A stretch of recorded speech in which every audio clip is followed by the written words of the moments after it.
Oke, baik. Assalamualaikum warahmatullahi wabarakatuh. Waalaikumsalam warahmatullahi wabarakatuh. Selamat pagi, salam sejahtera bagi kita semua. Syukur Alhamdulillah pada pagi hari ini kita bisa ketemu lagi untuk melanjutkan perkuliahan kita ya, manajemen sistem basis data, di mana pada pertemuan kali ini sudah masuk minggu ketiga sebetulnya ya. Jadi teman-teman yang baru bisa gabung pada minggu ini kita mohon ngikuti saja. Beberapa materi untuk yang 2 minggu yang lalu sudah saya share di pada Unikama ya. Eh, pada pagi hari ini saya akan menjelaskan tentang apa namanya MDR ya, model data relasional gitu ya. Kalau pada minggu lalu kita sudah membahas itu apa model data, kemudian apa namanya 3 level pandangan tentang data dan seterusnya gitu ya. Kemudian untuk di Spada ya khususnya untuk post test ya, post test 1 dan 2 saya sudah buka lagi ya. Jadi tolong dikerjakan ya, barang tentu sudah harus Anda pelajari dulu ya modul-modul yang sudah saya share di Sepada ya untuk bisa menjawab post test 1 dan post test 2. Nah, nanti di akhir perkuliahan ini juga ada post test ketiga. Ya, insya Allah untuk setiap pertemuan ada post testnya gitu ya. Selain Anda harus mengisi presensi, Anda harus mengerjakan post test ya. Sebagai bukti bahwa Anda mengikuti perkuliahan ini gitu ya. Baik, saya share screen dulu ya materinya.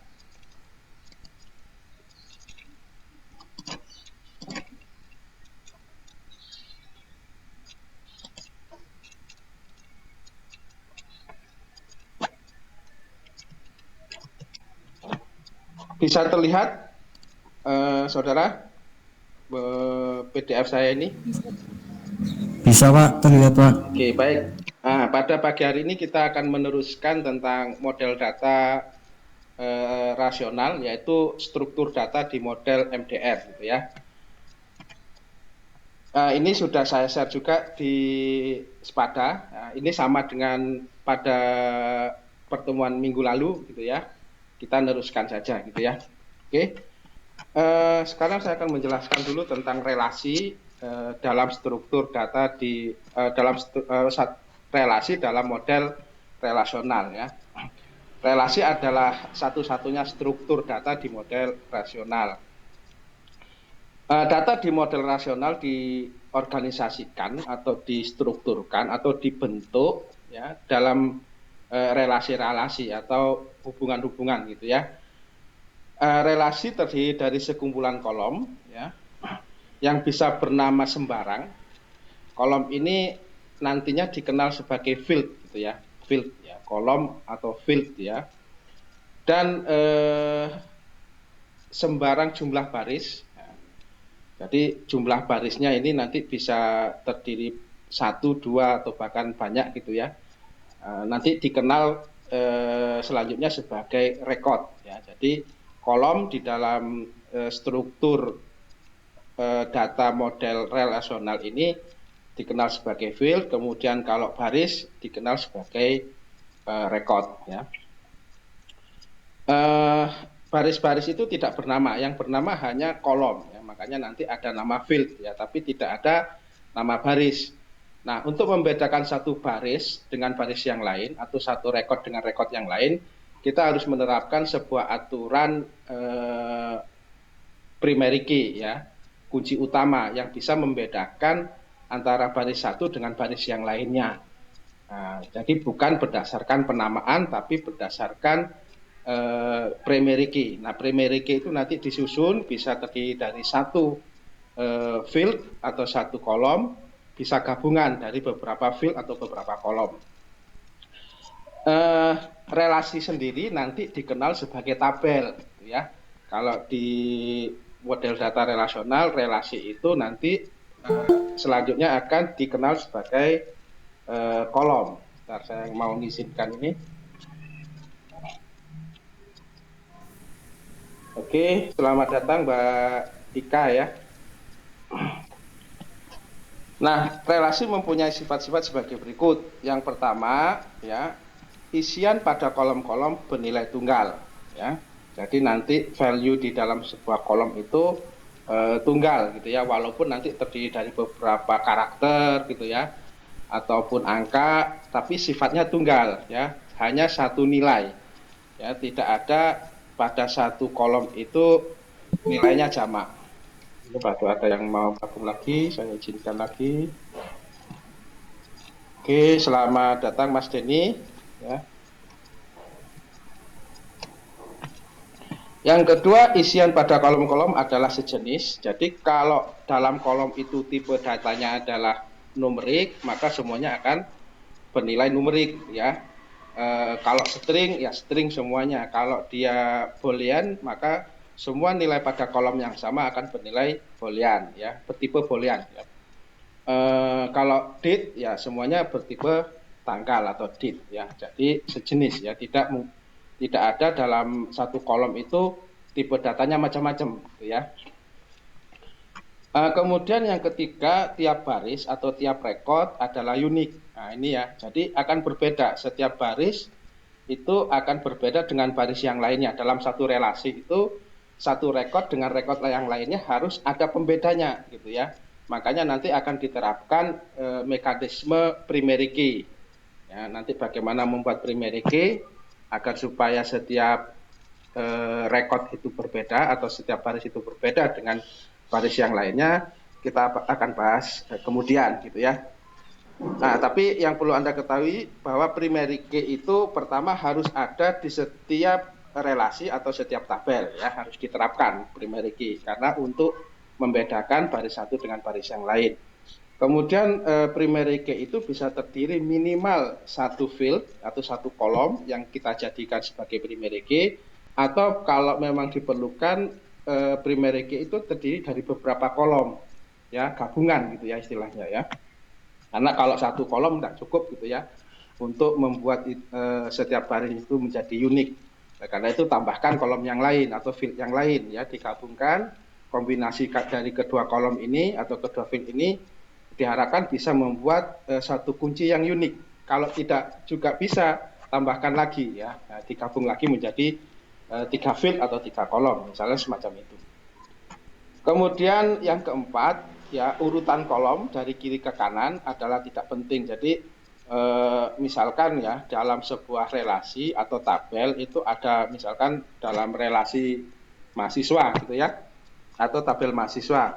Di situ kemungkinan nanti ada kolom atau field name, nama, tanggal lahir, tempat lahir dan seterusnya ya. Nah, untuk NIM ya mungkin nanti akan dijadikan primary key ya. Itu tidak harus di kolom pertama gitu ya.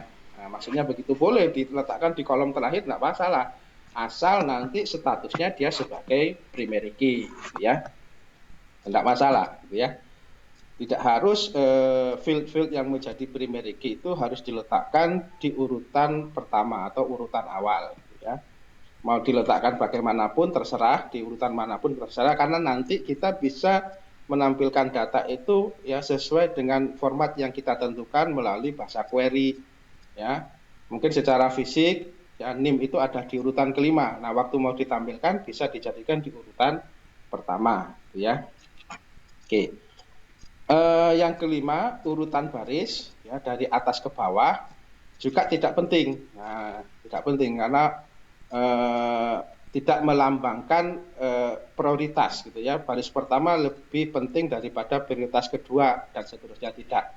Nanti yang menjadi alamat acuan ya ketika kita mau mengakses sebuah rekod atau sebuah baris, entah itu mau mengupdate atau menghapus gitu ya, atau bahkan nanti mau menambahkan rekod, itu acuannya adalah primary key ya, berdasarkan primary key. Yang keenam, tiap kolom mempunyai nama yang unik gitu ya, tidak boleh ada nama yang sama. Nah, ini adalah ciri khas ya atau sifat-sifat dari sebuah relasi atau sebuah tabel. Mungkin saya bisa contohkan ya di program ya. Saya pakai MySQL Tolong nanti eh, di laptop Anda, di komputer Anda, install MySQL ya, database MySQL ya. Bisa menggunakan Exam ya, XAMPP gitu ya, software silakan download atau pakai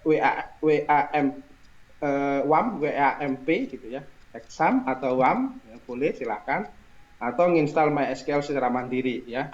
Kemudian nginstal query browser. Query browsernya itu macam-macam ya.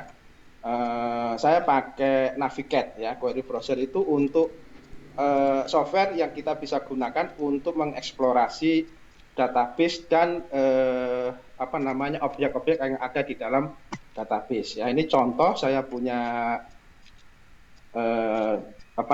database ya.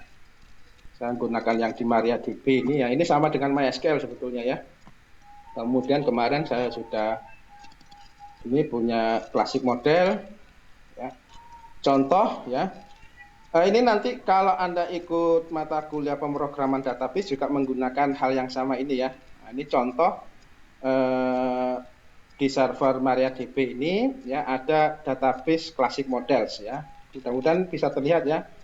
Nah, di dalam database classic model ada beberapa objek ya. Objek yang pertama adalah tabel ya. Tabelnya juga ada beberapa ini di tabels ya, itu ada beberapa tabel ya, atau relasi istilahnya. Kemudian nanti ada bisa ada view, bisa ada function gitu ya. Itu adalah objek-objek yang ada di dalam sebuah database. Oke, kita fokus sekarang ke tabel ya, atau istilahnya relasi. Kalau di teorinya itu dikenal sebagai relasi. Kita lihat ya, misalkan di tabel atau relasi customer ya, kita lihat desainnya dulu.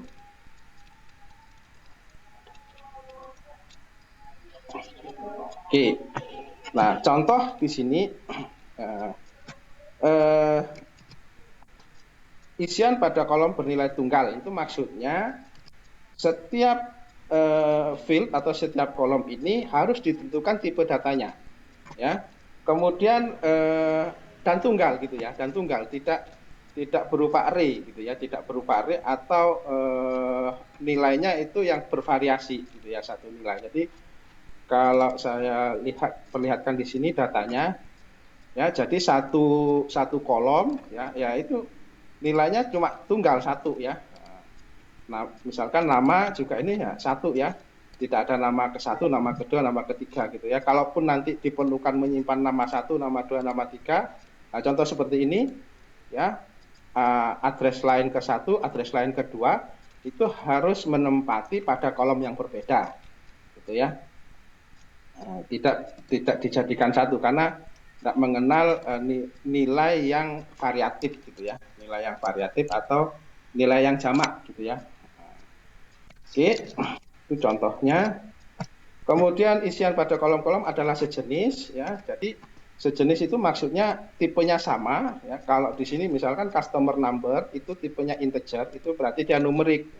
Nah, nanti nilainya di sini ya, value-nya itu ya numerik semuanya ya. Tidak ada yang numerik kemudian ada string, ada boolean, tidak ada ya. Numerik ya numerik.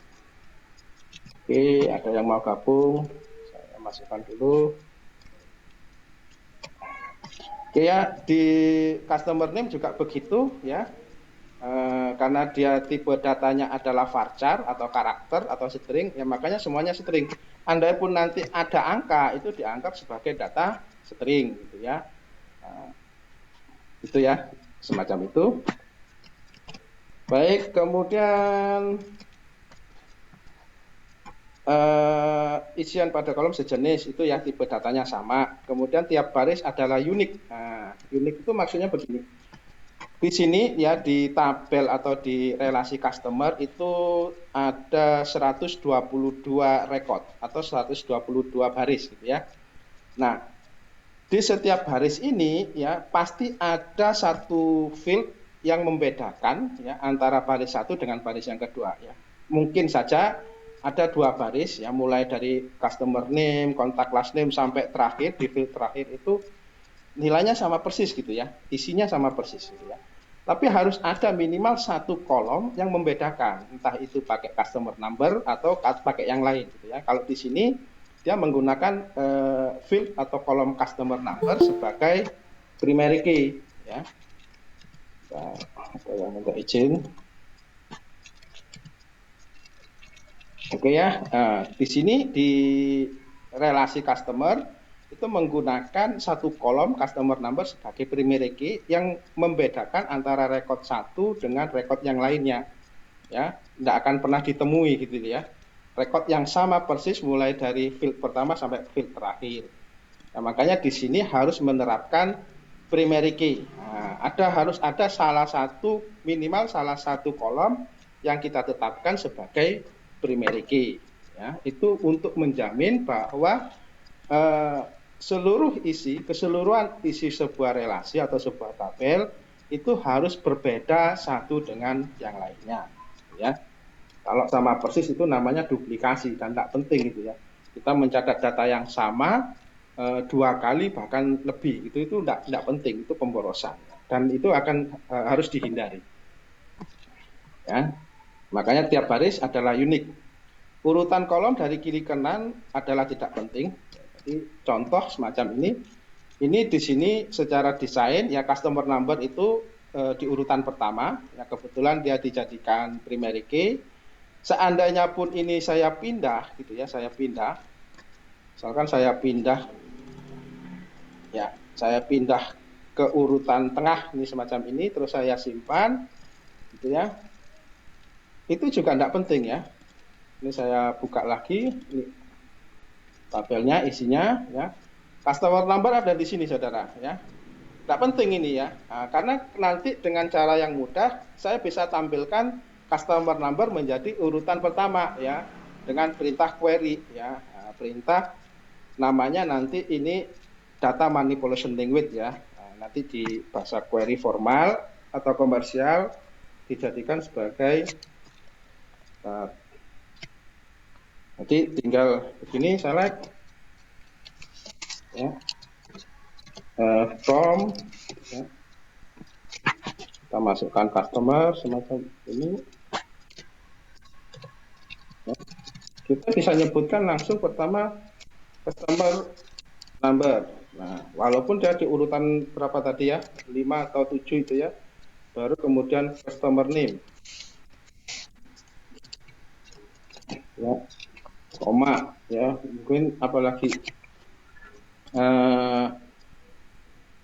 kontak last name ya. Kontak last name atau last name ya, baru kontak first name ya. Ini urutannya kita bisa rubah-rubah sesuai kehendak kita gitu ya. Nah, ini secara logik ya, urutannya kita rubah ya, walaupun secara fisik ya ini urutannya semacam ini. Jadi makanya dia menyebut bahwa di teorinya itu urutan kolom dari kiri ke kanan tidak penting. Kemudian yang kelima, urutan baris dari atas ke bawah, jadi urutan rekod itu adalah tidak penting ya, tidak penting ya. Contoh misalkan ini ya, kita lihat oke, di sini kita lihat ya customer name ya, ini tidak urut secara nama ya, tapi dia urutnya berdasarkan customer number gitu ya. Nah, suatu ketika kita memerlukan urutan customer itu berdasarkan nama gitu ya. Kita tinggal tambahkan di sini ya, di perintah query-nya pakai order ya, order by. Nah, kita tinggal ingin urutan berdasarkan apa ya. Misalkan customer name gitu ya, berdasarkan ini ya kita sebutkan saja di sini. Customer name. Nah, itu aja. Mau ascending, ASC ya, ascending atau descending ya. Kalau ascending dulu ya, berarti nanti dari A ya, A semuanya gitu ya, baru nanti B, C, D dan seterusnya. Kalau kita urutkan berdasarkan descending ya, dari Z ke A itu bisa, berarti nanti dari urutan terbawah W ya, V sampai yang paling bawah nanti baru A ya, baru A ini ya. Sorry. Ini A ya. Nah, dan itu bisa nanti dikombinasi dengan field yang lain urutannya gitu ya. Misalkan berikutnya berdasarkan kontak last name tapi dia ascending. Nah, ini berarti nanti prioritas pertama pengurutan data itu berdasarkan nama customer secara descending, kemudian prioritas kedua pengurutannya berdasarkan kontak last name secara ascending. Bisa dikombinasikan semacam itu. Sebentar. What?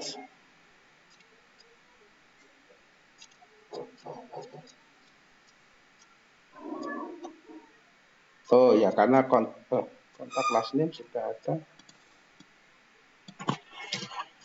Nah. Oh ya, enggak perlu ininya ya.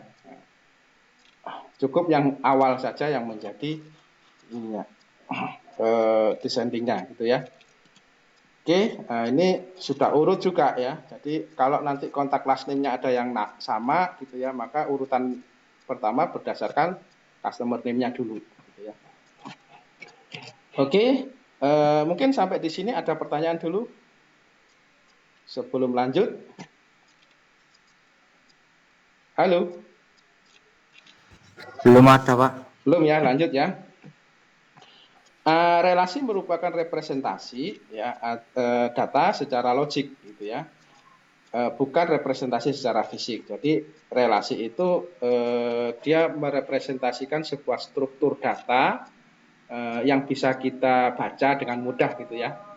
Nah, pada MDR ini, model data relasional ini, struktur data itu dimodelkan sebagai tabel ya. Jadi kita melihatnya itu kumpulan data itu sebagai tabel semacam ini ya. Tabel itu kan terdiri dari kolom dan baris gitu aja. Setiap kolom ada namanya, tapi setiap baris tidak ada namanya, maksudnya gitu. Tapi dia dibedakan dengan primary key gitu ya. Intinya semacam itu. Nah, di relasi mengenal representasi semacam itu. Itu secara logik, urutan-urutannya itu secara logik, penamaannya juga secara logik. Nah, tapi secara fisik kita tidak tahu pasti karena kita bukan perancang softwarenya gitu ya, mau itu diletakkan di mana. Ya secara logik mungkin antara rekod satu dengan rekod kedua urutan, tapi sebetulnya di fisik bisa letaknya itu posisinya berjarak jauh gitu ya, di tempat yang tidak berdekatan maksudnya gitu ya. Relasi mendeskripsikan atau menjelaskan tentang struktur data tanpa memperhatikan cara pengaksesan dan penyimpanan data itu secara fisik, maksudnya gitu ya. Kita tidak dipusingkan dengan bagaimana data itu disimpan, diakses gitu ya, diperbarui, dihapus dan lain sebagainya.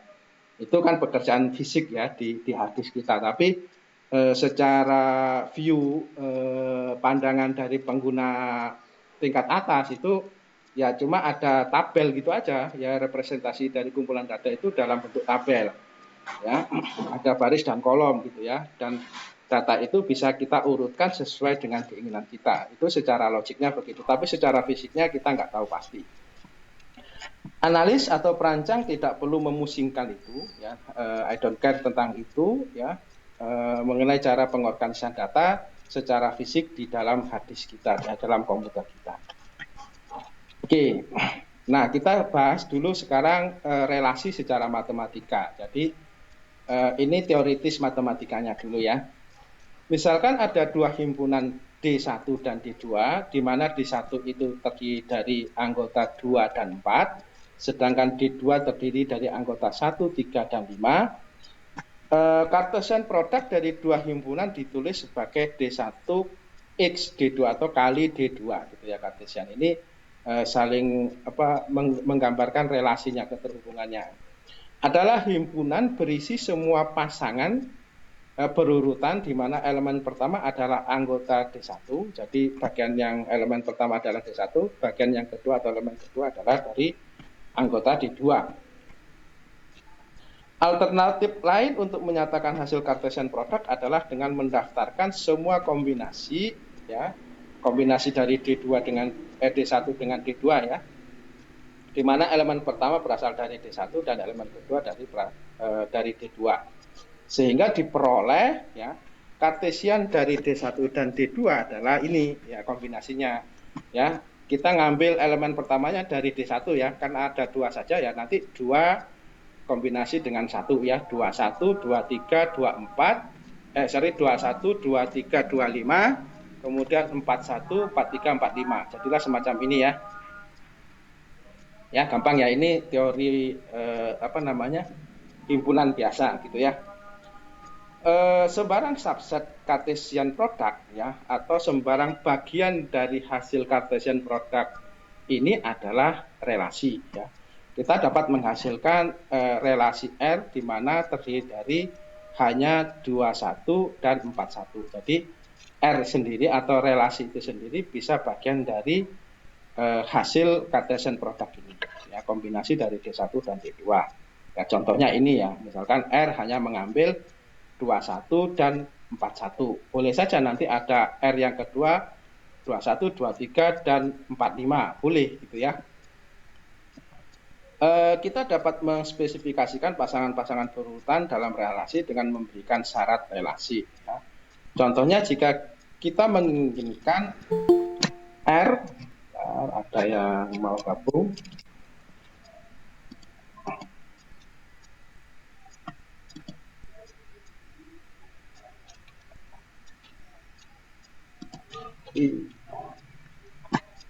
Keren ya.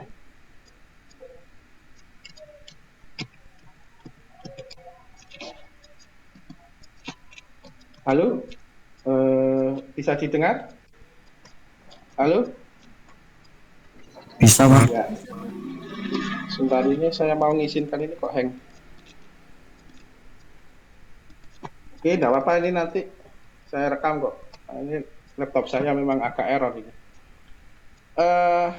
Kita dapat menspesifikasikan pasangan-pasangan berurutan dalam relasi dengan memberikan syarat relasi. Contohnya jika kita menginginkan R memuat semua pasangan berurutan di mana elemen kedua bernilai 1 ya, maka kita dapat menuliskan sebagai berikut ya. Jadi relasi R adalah anggota dari X, Y, di mana X elemen dari D1 dan Y adalah elemen dari D2 dengan syarat Y-nya itu sama dengan 1. Artinya itu nanti kita akan membuat relasi yang anggotanya X dan Y ya, kombinasi X dan Y di mana X-nya itu dari himpunan D1, himpunan D1 ini ya 24, dan Y-nya dari himpunan D2 135. Tapi syaratnya yang Y itu harus bernilai 1.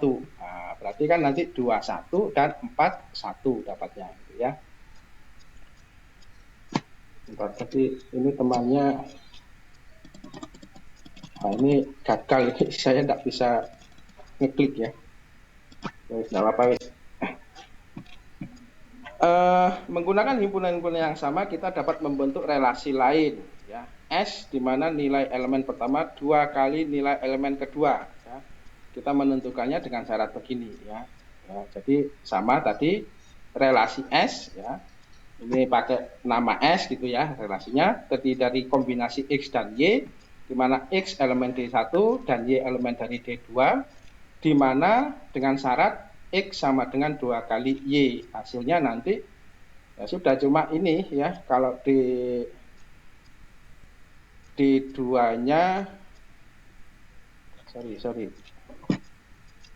X-nya 2 kali Y ya, 2 kali Y. Yang 2 kali Y ya ini ya, 1 aja ya. Nah, 1 kan 2 kali Y, 2 kali 1 kan 2, berarti coba ini yang memenuhi. Kalau 3 2 kali 6 tidak ada di D1 ya, tidak ada.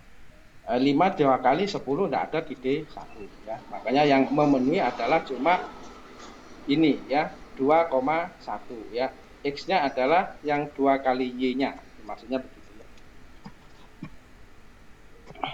Nah, karena hanya satu pasangan berurutan pada Cartesian product yang memenuhi kondisi ya, kita dapat memperluas hasil-hasil tersebut ke relasi pada 3 himpunan. Misalkan D1, D2 maupun D3 adalah himpunan.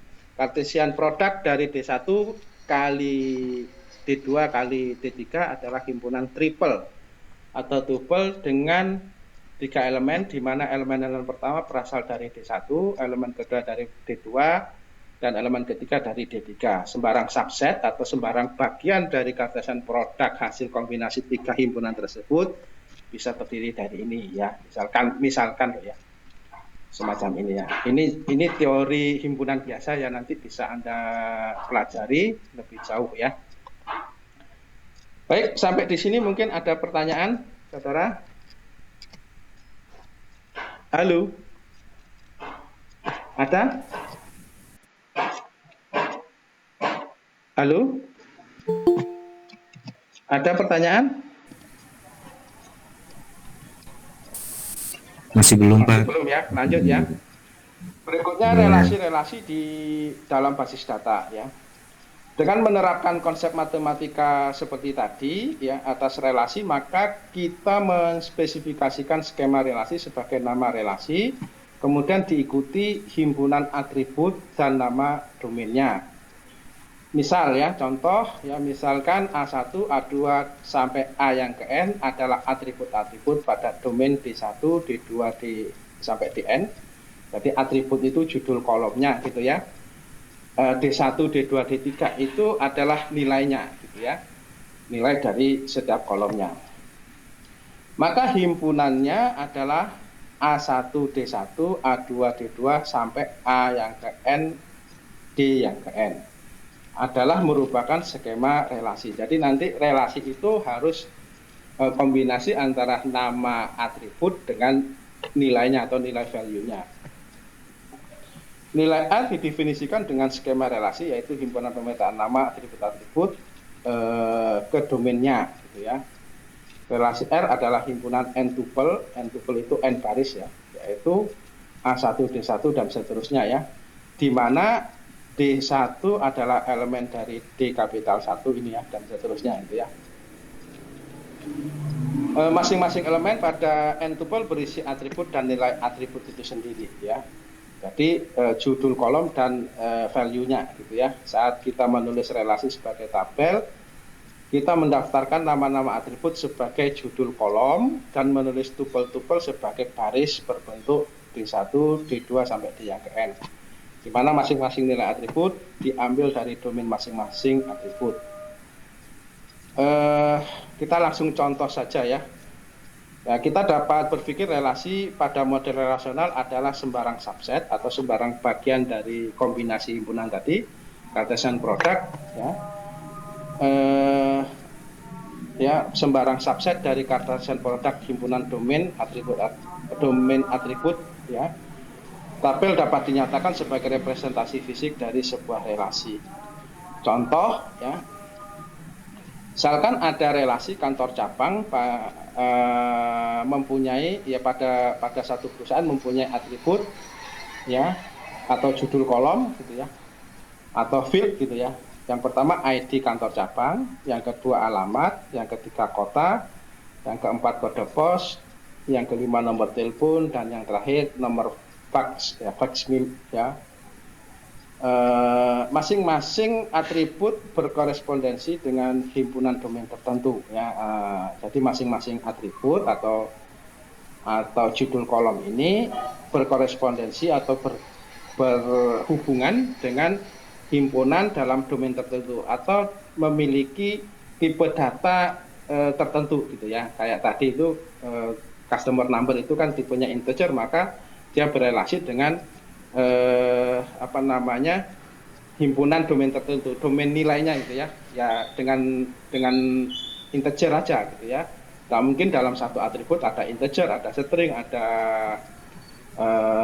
boolean, ada date ya. Itu tidak masuk di sifat-sifatnya relasi tadi ya. Maksudnya begitu ya. Relasi kantor cabang adalah subset Cartesian product domain-domain atribut ya. Merupakan himpunan tuple 6 ya. Di mana elemen pertama berasal dari domain ID kantor cabang. Elemen kedua berasal dari domain alamat ya. Elemen ketiga berasal dari domain kota dan seterusnya ya. Nah, salah satu isi dari tuple atau salah satu dari isi rekod 6 tadi ya adalah ini ya. Jadi maksudnya relasi kantor cabang gitu ya, satu rekod gitu ya, melihat satu kantor cabang itu merupakan isi dari ID kantor cabang, alamat, kota, kode pos, nomor telepon, dan nomor fax ya. Nah, ini jadi bisa isinya nanti ya dari kombinasi ini ya, B5 itu berarti ID kantor cabangnya, Jalan Siliwangi 56 itu adalah alamatnya, Bandung itu adalah kotanya, 40126 itu kode pos, 4300885 itu nomor telepon, dan 25 sekian itu adalah nomor faksnya. Atau bisa ditulis secara lengkap ya sebagai berikut. Jadi ini kayak teori yang ini tadi ya, yang ini ya, berpasangan atribut dengan nilai domainnya gitu ya, maksudnya ya, nilai atributnya ya. Jadi ID kantor cabang titik 2 B5, alamat titik 2 Jalan Siliwangi, dan seterusnya ya. Ini cara pandang sebuah tupel atau sebuah rekod. Nah, tabel kantor cabang adalah cara yang mudah ya, untuk menulis semua tupel dari ke-6 tupel itu ya, yaitu bentuk relasi dalam satu saat ya, yang menjelaskan kenapa baris-baris tabel pada model relasional disebut tupel. Artinya maksudnya gini ya, jadi kumpulan dari beberapa rekod ini ya, kita pandang sebagai sebuah tabel yang terdiri dari beberapa baris, di mana setiap baris itu kombinasi dari beberapa field atau beberapa kolom ya. Jadi melihatnya nanti sebuah tabel seperti tabel ini ya, sebuah tabel customer ya. Jadi kalau saya melihatnya satu baris itu seperti subset dari Cartesian product gitu ya. Satu rekod yang terdiri dari relasi beberapa field ya. Oke, baik, berikutnya notasi penulisan relasi ya. Cara penulisan relasi dapat dilakukan dengan satu, penulisan sebagai tabel ya. Yang kedua, penulisan sebagai tuple n himpunan domain. Nah, biasanya kita ini yang sering kita lakukan adalah penulisan relasi dengan cara memandangnya sebagai tabel ya. Contoh ya, penulisan sebagai tabel ya, seperti ini. Ada fieldnya ya, judul kolomnya, kemudian ada nilainya yang sejenis ya, bukan nilainya yang sama tapi yang tipenya sejenis gitu ya. Semacam ini ya. Ini tabel ya. Ini relasi gitu ya. Nah, ini relasi penugasan, misalkan ID pekerja P1, tanggal lahirnya ini, dia ditempatkan di departemen mana gitu ya. Nah, bisa juga penulisannya sebagai tupel ya, kayak tadi itu, nama atribut kemudian isinya gitu ya.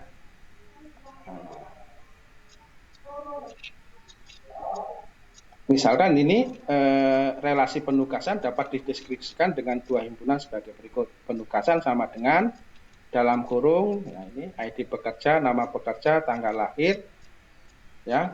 Ini ini fieldnya, kemudian koma ya, ID pekerja, panah ke sana, nama departemen, tanggal lahir. Ini maksudnya bahwa dari ketiga kolom ini ya, ID pekerja, nama departemen, dan tanggal lahir, maka dipilihlah ID pekerja sebagai primary key yang bisa menentukan nilai dari nama departemen maupun dari nilai tanggal lahir. Jadi kalau saya sebutkan misalkan ya, saya sebutkan ID pekerja P1, maka tanggal lahirnya pasti ini gitu ya, 2 Juni 1970, dan nama departemennya pasti accounting ya.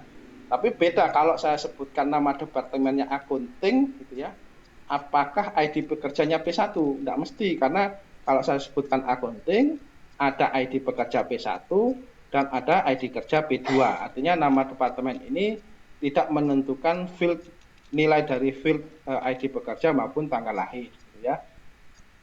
Demikian juga dengan tanggal lahir, gitu ya. Bisa jadi tanggal lahir sama dari dua pekerja yang berbeda, gitu ya. Kalau saya sebutkan tanggal lahir sekian, ID pekerjanya tidak mesti P1 atau P2, gitu ya, tapi bisa beberapa, gitu ya, karena bisa jadi beberapa orang pekerja itu tanggal lahirnya sama. Nah, itu maksudnya ini, yang dimaksud ini ya, ID pekerja garis begini itu nilai ID pekerja itu menentukan nilai nama departemen dan nilai dari tanggal lahir. Ya.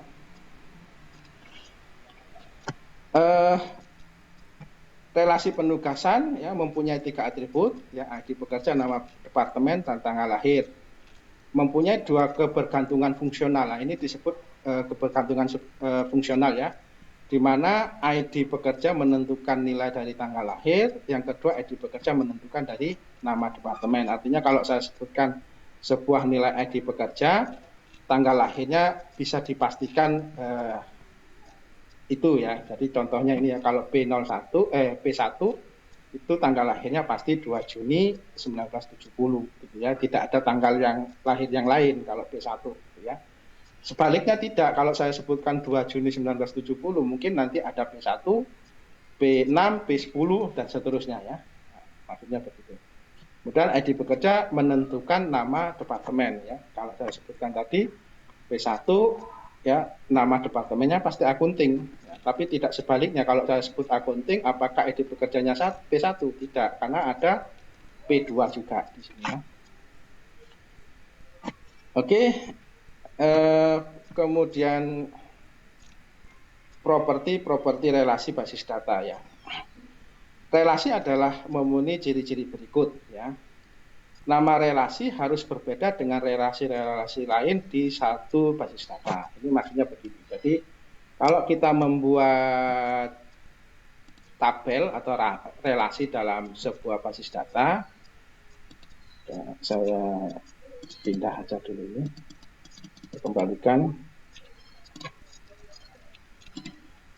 Oke ya, nah, ini adalah relasi-relasi secara fisik yang ada di basis data klasik model ya. Ada 1, 2, 3, 4, 5, 6, 7, 8 ya. Ada 8 tabel atau 8 relasi yang sudah saya buat di basis data klasik model. Kalau saya bikin lagi ya new tabel atau new relasi, itu harus namanya berbeda gitu ya. Misalkan saya tadi kan ada order ya, saya bikin ini ya, fieldnya ID ya, primary key ya, kemudian bikinnya nama ya, pacar gitu ya, kemudian saya simpan ya, di sini sudah ada customer ya, kemudian saya simpan ya, save ya,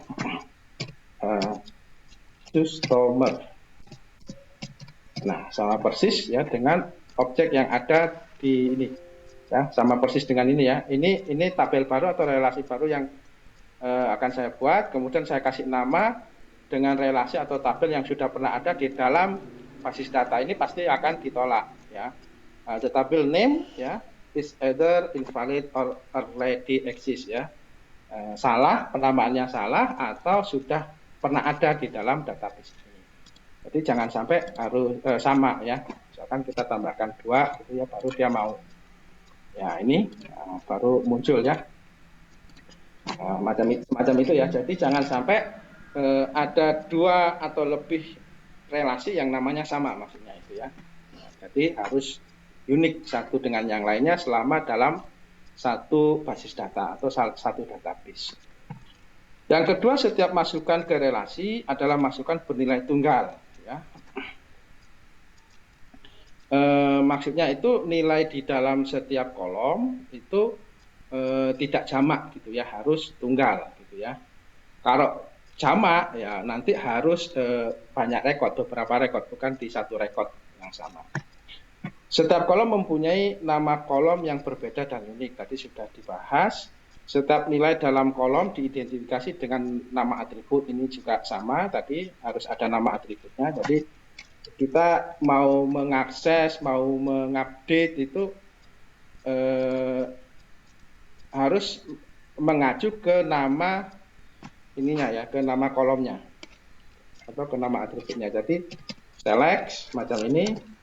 Kalau saya mau menampilkan data dari tabel customer tadi ya, dari tabel customer ya, yang diaju itu bukan nilai fieldnya ya, bukan nilai kolomnya ya, tapi yang diaju adalah judul kolomnya. Nah, gitu ya.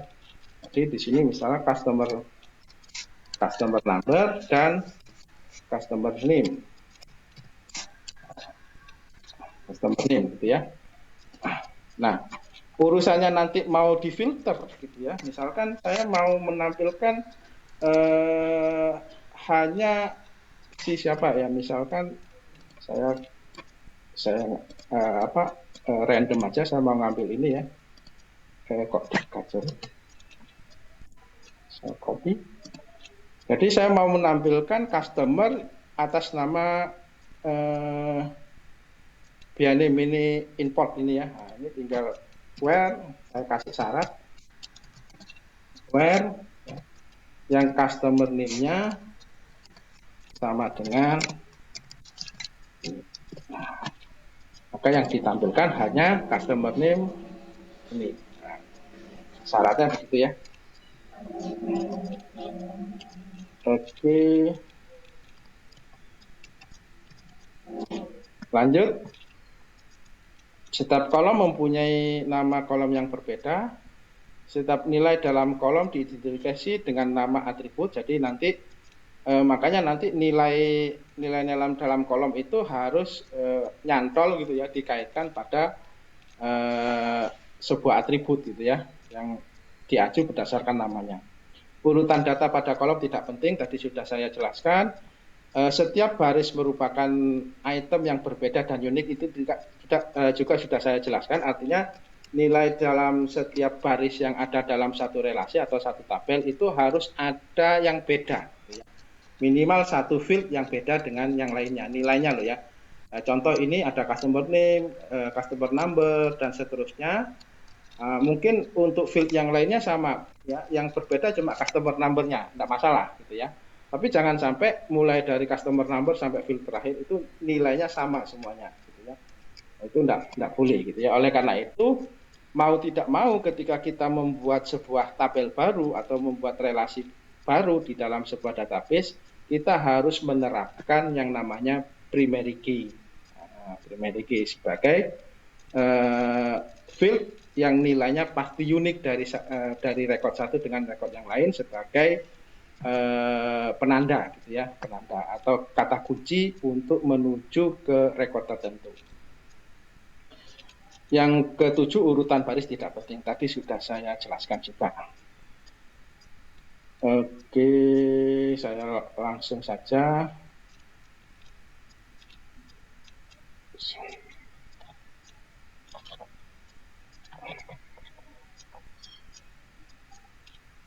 Ini nanti Anda baca ya.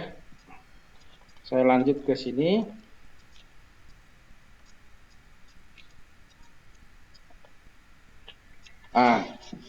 Ini berkenaan dengan tadi ya, apa itu primary key dan seterusnya, kenapa harus diterapkan primary key. Tadi sudah saya ungkapkan bahwa setiap kita membuat tabel atau membuat relasi ya dalam sebuah database itu harus menerapkan primary key gitu ya. Minimal ada satu field atau satu kolom yang berbeda nilainya di setiap rekodnya ya, dengan menerapkan primary key. Kalau satu kolom tidak cukup untuk membedakan satu rekod dengan rekod yang lainnya, kita pakai dua field dan seterusnya gitu ya. Nah, kita bahas dulu sekarang tentang kunci relasi gitu ya. Ada beberapa istilah berkaitan dengan kunci relasi ya. Di antaranya adalah super key, ada candidate key, ada primary key atau kunci primer, dan foreign key. Nah, kita bahas satu persatu. Yang dimaksud dengan super key adalah atribut atau himpunan atribut. Jadi kalau maksudnya ini adalah satu atribut atau beberapa atribut maksudnya gitu ya, yang secara unik dapat mengidentifikasi satu tuple atau satu rekod di relasi ya.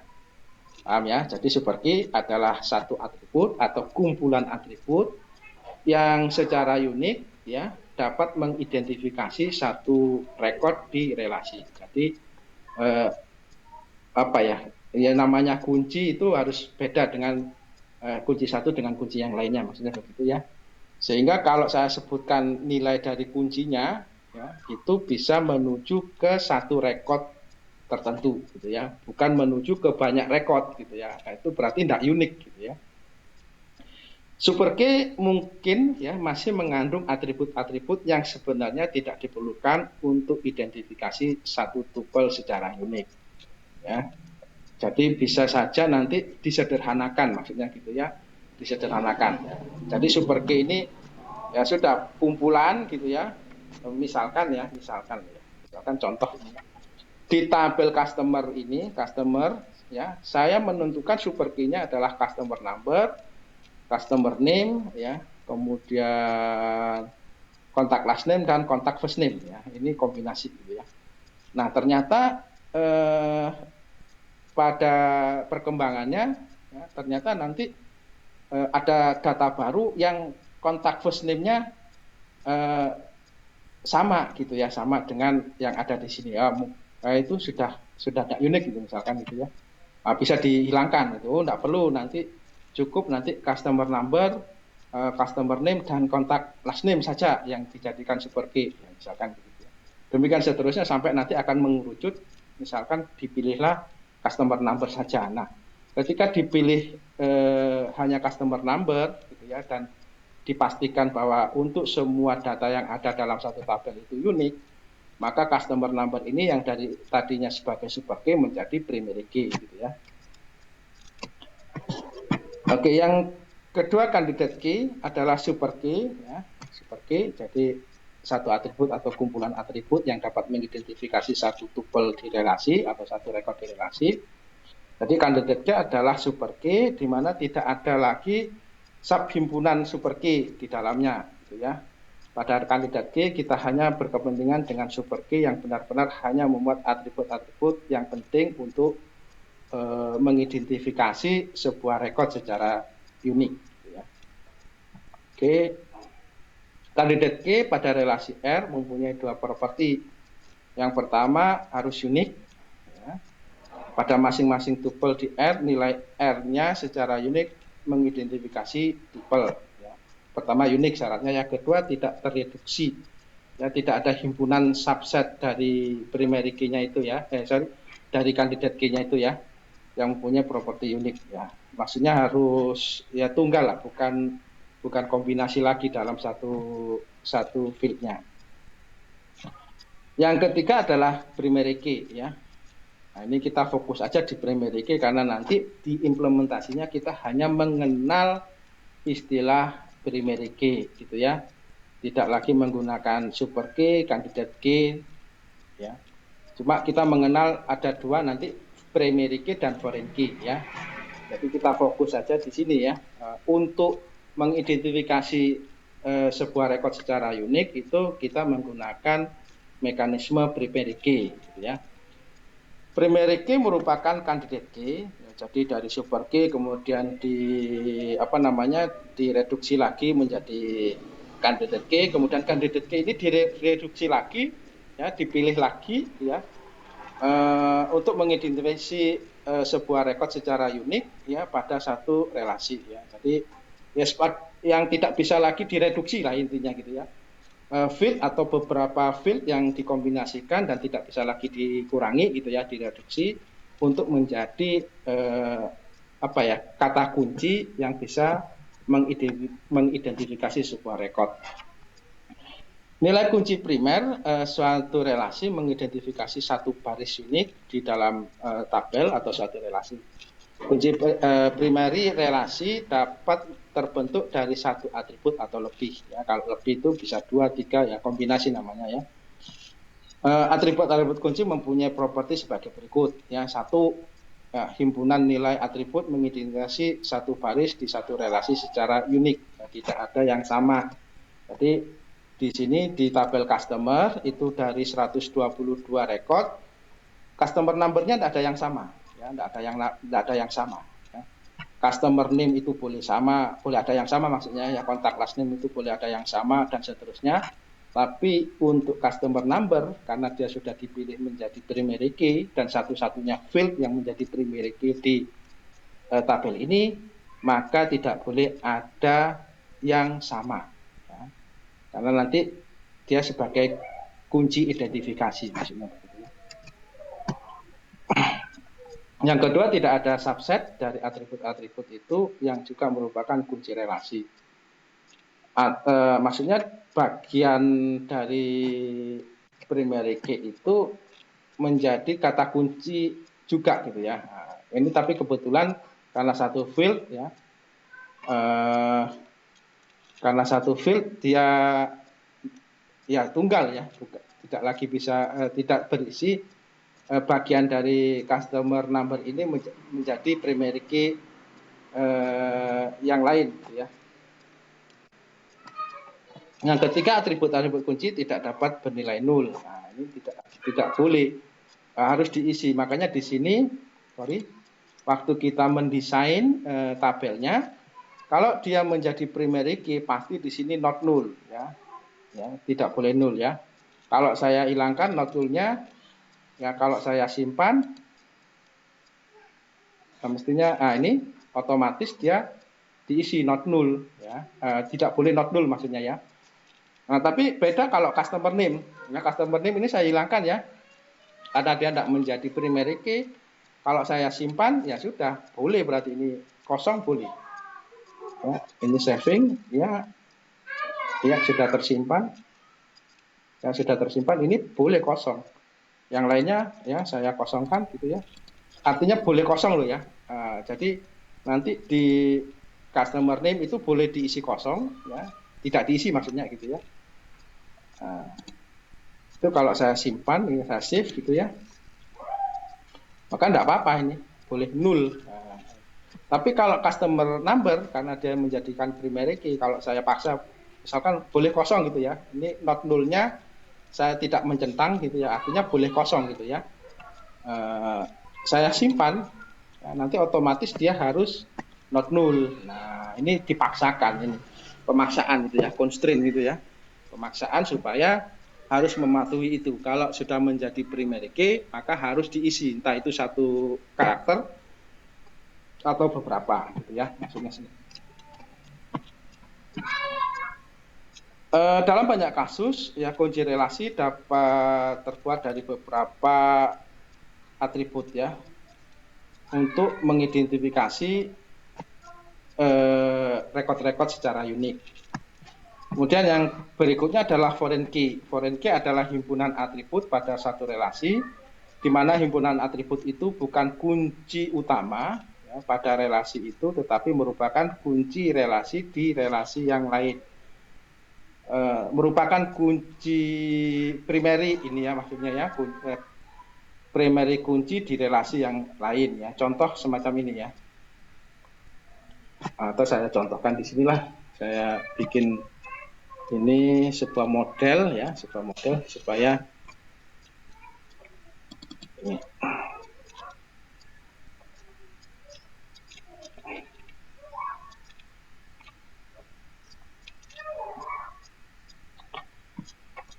Oke, contoh customer ya, customer. Oke. Ya, tabel customer atau relasi customer dengan order ya, dengan order. Nah, di customer dia ada primary key, ada primary key, customer number. Di order dia ada primary key, order number. Tetapi di order ini ya, karena dia nanti mencatat pesanannya, transaksi pemesanan atau order dari seorang customer, maka dia harus mencatat ya customer number ya, customer number sebagai kunci relasi. Ini nomor order sekian itu dipesan oleh customer siapa gitu ya.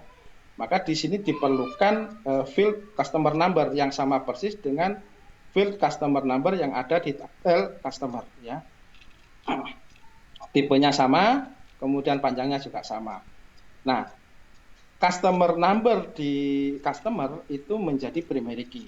ya, kunci utama. Nah, tetapi customer number di order dia tidak menjadi kunci utama, tapi menjadi kunci tamu, ya, foreign key namanya, gitu ya. Nah, semacam itu.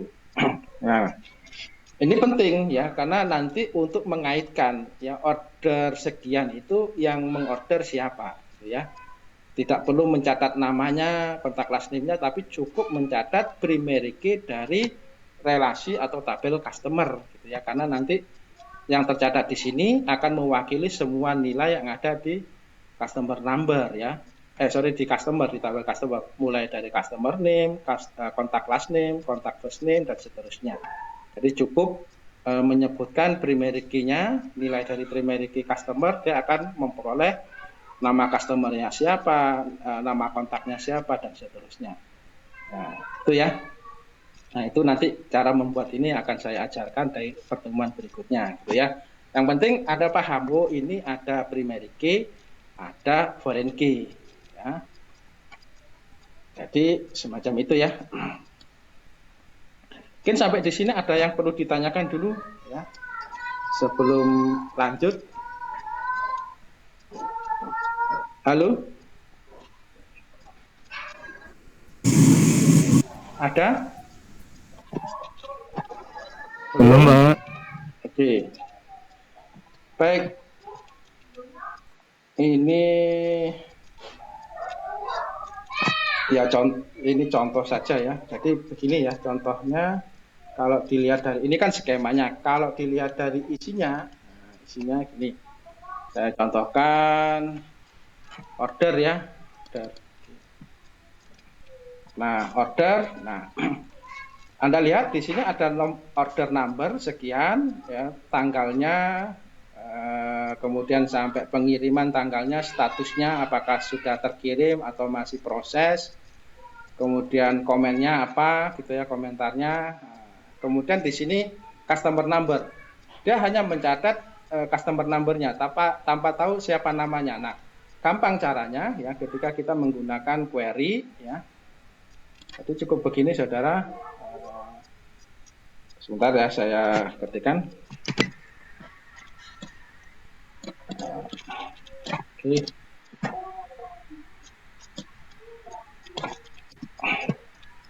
Jadi untuk menampilkan order dan nama customernya siapa gitu ya. Nah, jadi kita mulainya dari from order ya. Order S A gitu ya, kita kasih alias A, kemudian nanti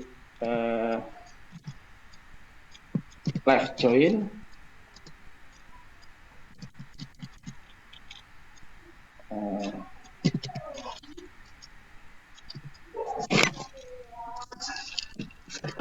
left join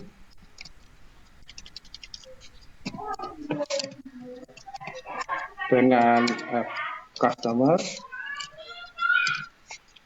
SB on A titik customer number sama dengan B titik customer number ya. Nah, di sini diambil ya, di A itu di tabel order kita ngambil semuanya ya, order number, order date gitu ya. Order number, kemudian A titik order date ya, order date ya, kemudian status gitu misalkan ya, A titik status, kemudian dari dari A lagi ambil customer numbernya ya. Nah, baru dari B ya, dari tabel customer kita ngambil customer name. Oke, semacam itu, maka diperolehlah data semacam ini. Ya. Baik, sebentar.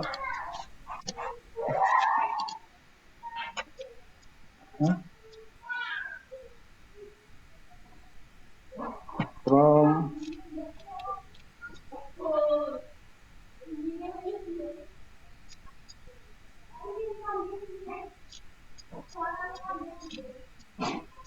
Sebentar ya.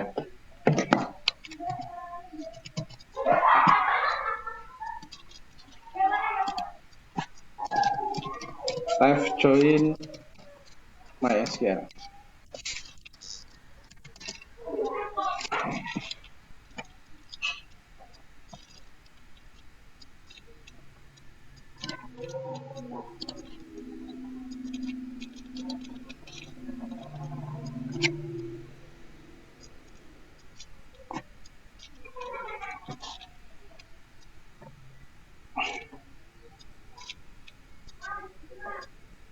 From T left join. Ya ini ya contohnya.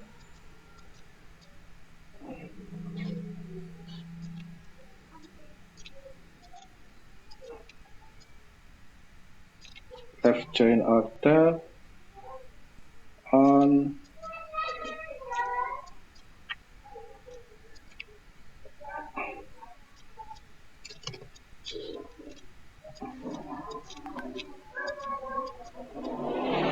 orders ya, ini kurang ini ya bahaya ini orders. Ini benar ya sebetulnya ya.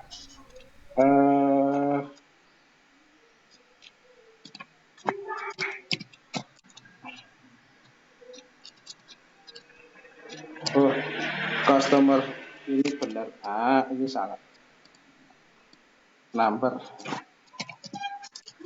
berarti salah milih ya. Oke. Nah ini muncul sudah ya. Muncul ininya, nama customernya. Ini ngambil dari tabel customer ya. Kenapa ini bisa ya? Ya karena tadi menerapkan foreign key ya, di seperti ini. Foreign key ya. Merelasikan dua tabel ya. Oke, sampai di sini ada pertanyaan dulu, saudara?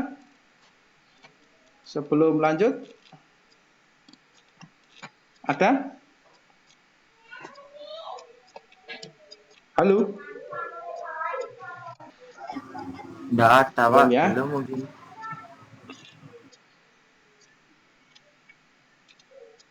Oke, kemudian relasi dengan kunci relasi lebih dari satu ya. Sebuah relasi atau sebuah tabel dapat mempunyai lebih dari satu kunci relasi ya, di mana kunci-kunci tersebut juga mengidentifikasi baris-baris relasi secara unik. Jadi contohnya nanti mungkin satu field tidak cukup untuk menjadi satu kunci utama, maka dia harus digabung dengan field yang lain gitu ya. Ini contoh misalkan tabel konsultasi ya, relasi ini saya langsung ganti menjadi tabel ya, tabel konsultasi, fieldnya nomor dokter, nomor pasien, waktu konsultasi, isinya ini ya. Dokter John, kemudian ini nomor pasien, nama pasiennya ya, atau nomor pasien gitu ya, misalkan gitu ya. Tanggalnya ini ya. Nah, kalau satu tabel ini kita harus menentukan mana kunci primerinya ya, atau kunci relasinya gitu ya.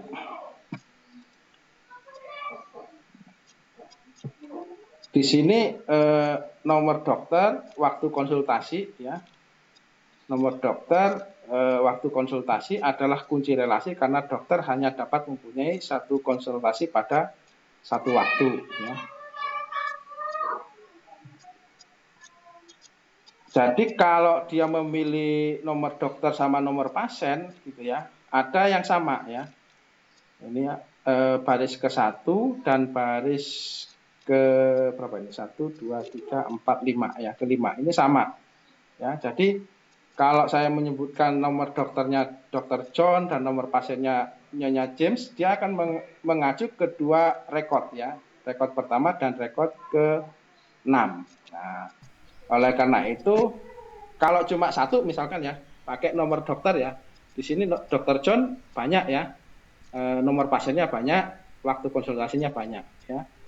Kalau digabung dengan nomor pasien, Dr. John dan nomor pasien itu contoh, Dr. John dan Nyonya James itu ada di dua rekod, Ya. Jadi menghasilkan waktu konsultasinya lebih dari 1 itu enggak boleh ya. Tapi kalau nomor dokter dengan waktu konsultasi ya, saya sebutkan Dr. John waktu konsultasinya jam 10 tanggal 5 Juni, maka nomor pasiennya adalah si Nyonya James ya. Karena Nyonya James berikutnya itu di jam 15 tanggal 7 Juli. Nah, semacam itu ya. Itu contoh primary key atau kunci relasi, kunci utama dari sebuah tabel atau sebuah relasi yang terdiri dari 2 field. Ya. Oke, ini waktunya tinggal berapa menit ya? Saya sampai jam 9 saja ya. Karena nanti saya ada kelas lagi jam 9.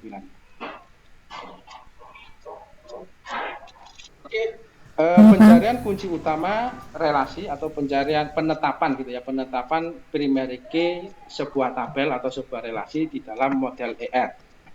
Nah, nanti ini akan saya ulangi lagi waktu kita mau mendesain database menggunakan teknik normalisasi ya. Tapi sekarang sekedar tahu dulu ya. Umumnya saat kita merancang basis data, maka kita melakukan pemodelan konseptual ya, menggunakan pemodelan ER atau entity relationship ya. Kita dapat mencari kunci utama relasi dan model ER yang diperoleh. Berikut ini ringkasan untuk cara memperoleh kunci utama atau primary key yang diturunkan dari model ER untuk skema relasi. Yang pertama ya, himpunan entitas kuat ya, ini yang dijadikan sebuah entitas atau entity dalam skema relasi itu, carilah entitas yang tidak tergantung dengan yang lainnya, artinya tidak memiliki nilai yang jamak gitu ya. Misalkan jangan sampai begini, misalkan kalau kita mau mencatat data mahasiswa ya, mahasiswa itu kan ada mahasiswa perangkatan, ada mahasiswa berdasarkan jenis kelamin misalkan, atau ada mahasiswa berdasarkan asal kotanya ya. Nah, kita jangan terjebak membuat entitas yang spesifik gitu ya, yang spesifik ya, tergantung pada kotanya atau tergantung pada jenis kelaminnya atau tergantung pada angkatannya dia gitu ya. Tapi buatlah entitas yang umum ya, ya mahasiswa gitu aja. Jangan membuat tabel atau relasi mahasiswa angkatan 2019, mahasiswa angkatan 2020, angkatan 2021 misalkan, jangan begitu. Atau membuat mahasiswa laki-laki dan mahasiswa perempuan itu dibedakan menjadi entitas yang berbeda, tapi gabung saja. Nah, nanti spesifikasinya ya, yang lebih kekhususannya itu dinyatakan dalam bentuk atribut, maksudnya begitu ya. Nah, kunci utama himpunan entitas menjadi kunci utama relasi. Himpunan entitas lemah ya, weak entity set ya, tabel atau relasi yang berkorespondensi dengan himpunan entitas ya, memasukkan ya, atribut-atribut di himpunan entitas lemah. Kunci utama himpunan entitas kuat di mana himpunan entitas lemah bergantung. Bentar, ini bahasanya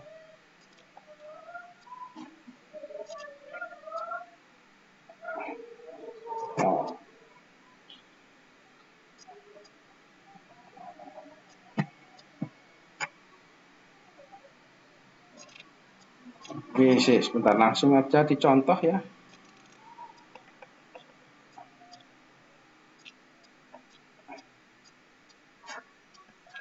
Sebentar.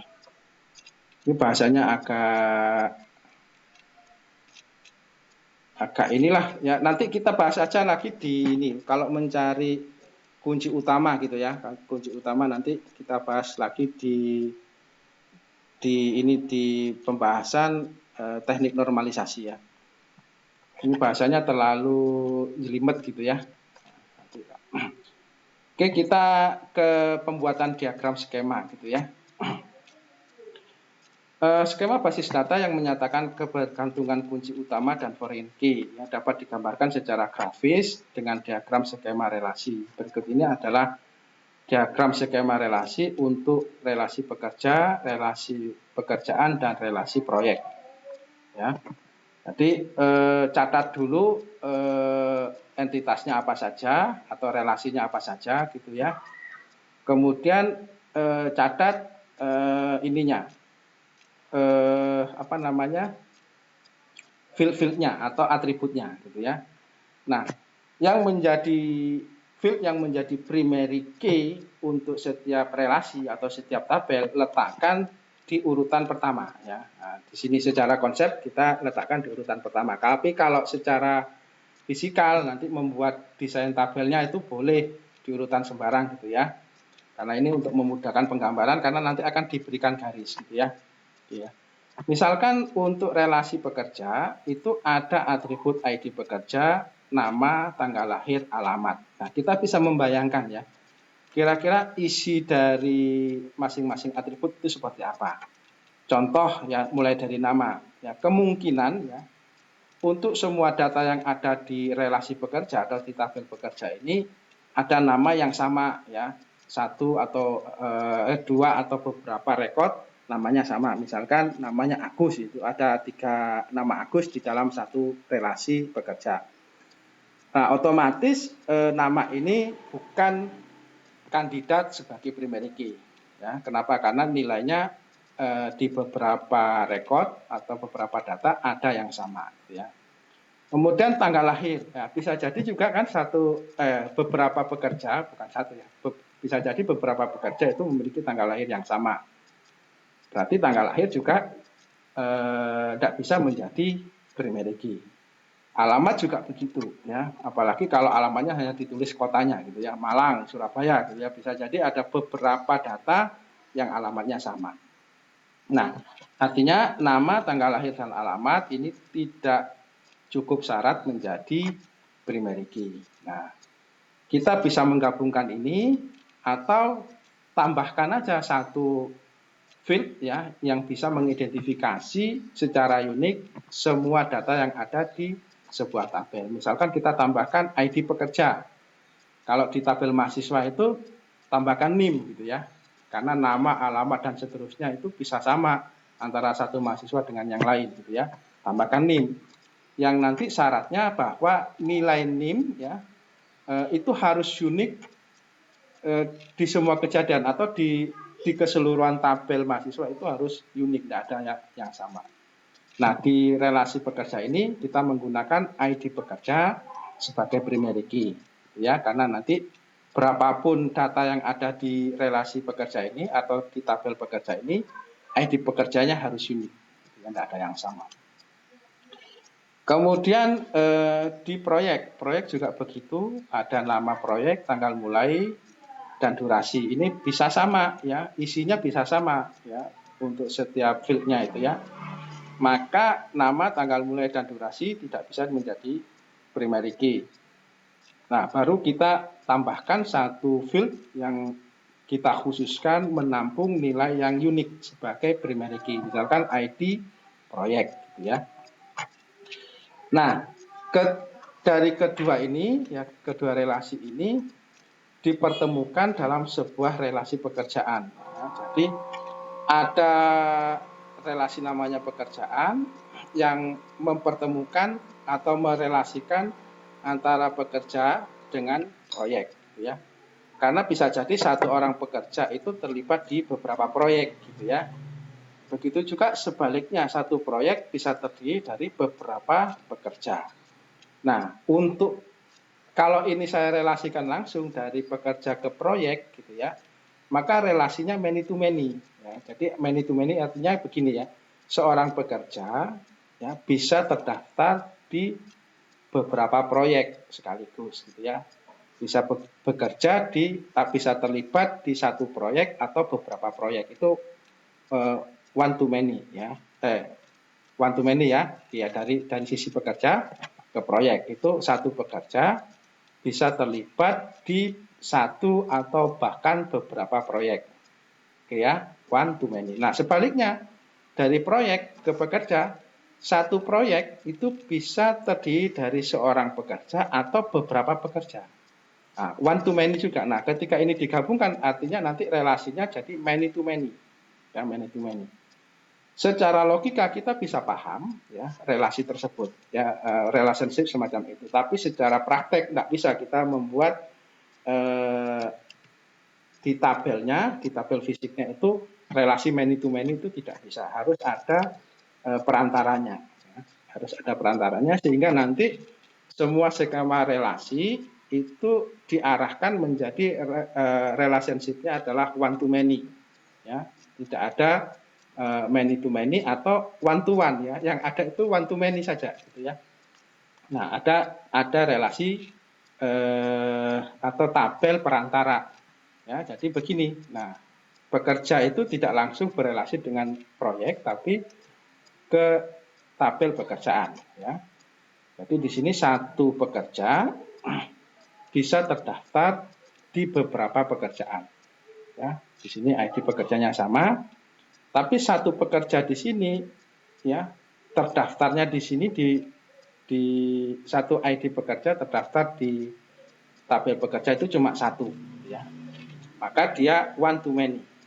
Jadi sisi pekerjanya satu di pekerjaan many ya, tidak many to many ya. Oke.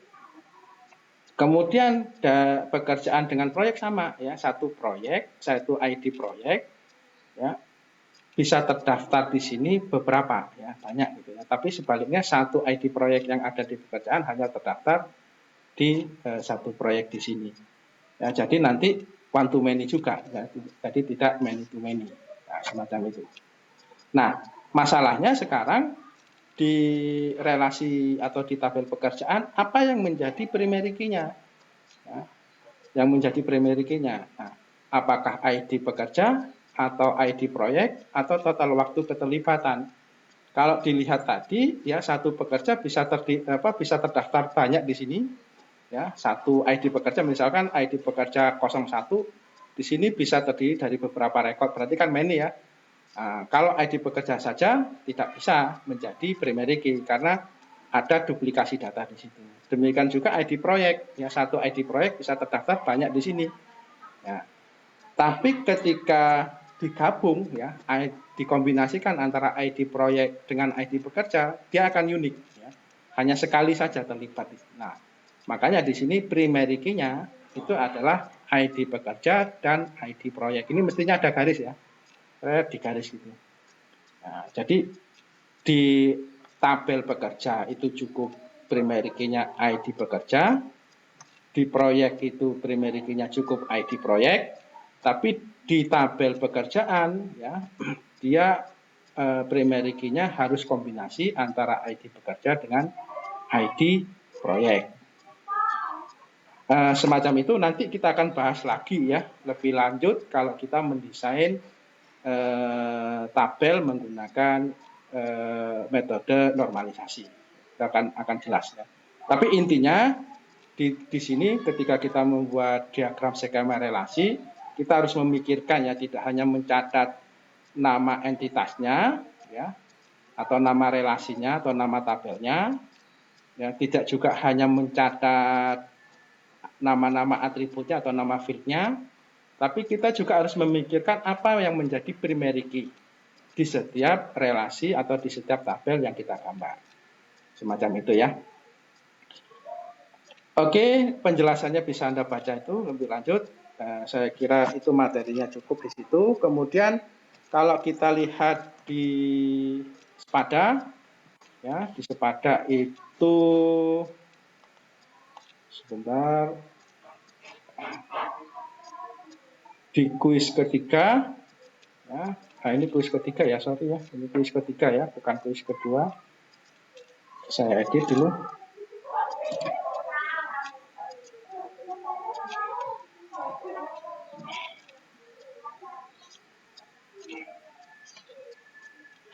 Mungkin ada pertanyaan sambil lalu saya edit ini. Saya jelaskan habis ini ya. Silakan. Halo.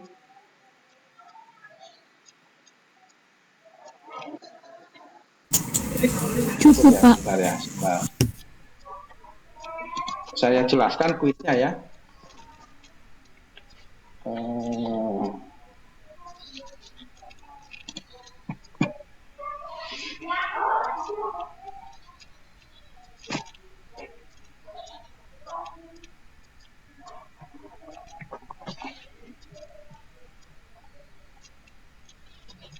Oke, di kuis ini soalnya begini ya, buatlah diagram skema relasi yang menggambarkan keterhubungan atau relationship antar entitas berikut.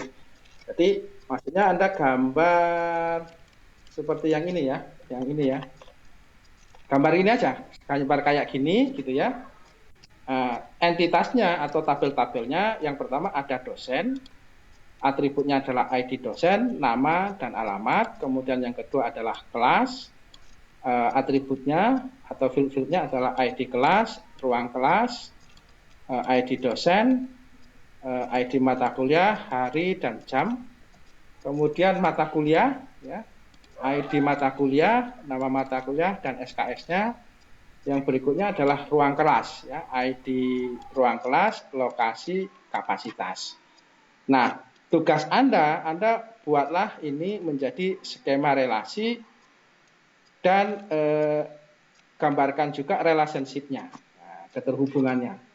Tentunya Anda juga harus menentukan primary key-nya untuk setiap relasi. Jadi di garis gitu ya, dipisah ya. Berarti yang ada di dalam ini dicetak tebal itu adalah primary key-nya gitu ya. Ini di pekerjaan ini mestinya nanti di bawah ID proyek itu ada garis gitu ya. Nah, kalau ini kan cuma 3 relasi atau 3 tabel yang digambarkan. Nah, kemudian yang di sini ada 4 tabel. Nah, silahkan Anda gambarkan, kemudian kasihlah penjelasan dari skema relasi yang telah Anda buat. Formatnya bisa Word, ya, Doc atau DOCX atau PDF, silahkan ya diupload di masing-masing ini. Nah, untuk pertemuan 1 dan 2 juga ada kuisnya, silahkan Anda upload juga, semuanya sudah saya open lagi untuk uploadnya ya. Materinya Anda pelajari secara mandiri. Baik, itu dulu yang bisa saya sampaikan. Mungkin sebelum saya akhiri ada pertanyaan, saudara? Ya, mestinya sampai jam 9.30 ya, tapi saya cukupkan karena nanti saya jam 9 masih ada kelas lagi. Oke, bagaimana? Cukup ya? Ya, Pak. Baik, Pak. Kalau begitu saya akhiri, kurang dan lebihnya saya mohon maaf. Assalamualaikum warahmatullahi wabarakatuh. Waalaikumsalam warahmatullahi wabarakatuh. Terima kasih, Pak.